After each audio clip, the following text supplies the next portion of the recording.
Gandang ibinahagi mo sa akin ito. Pinagpala ba tayo mga kapatid? Amen. Napakalaking biyaya ito.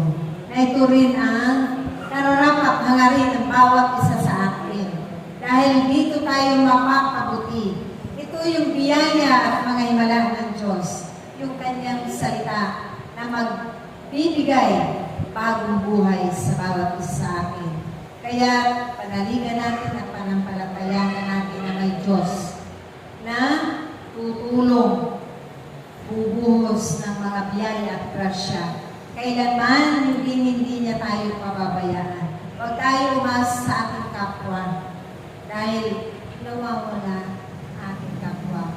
Naglalaho ang ating kapwa. Hindi sa lahat ng oras nararayan ang ating kapwa. Pero ang Diyos kailanman hindi niya tayo iiwan. Amen?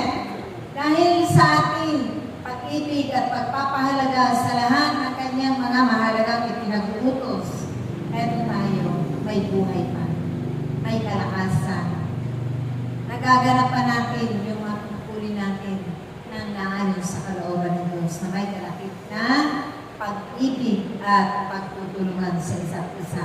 Dahil ito ang gusto niya, sumaatin lahat ang mabubuting bagay.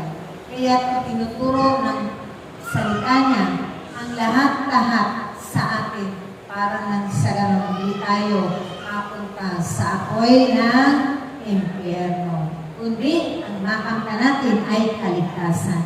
Sa pamamagitan ng ating Panginoon, siya ang ating liwanag, siya ang kaligtasan, siya ang buhay na walang hanggan. Amen?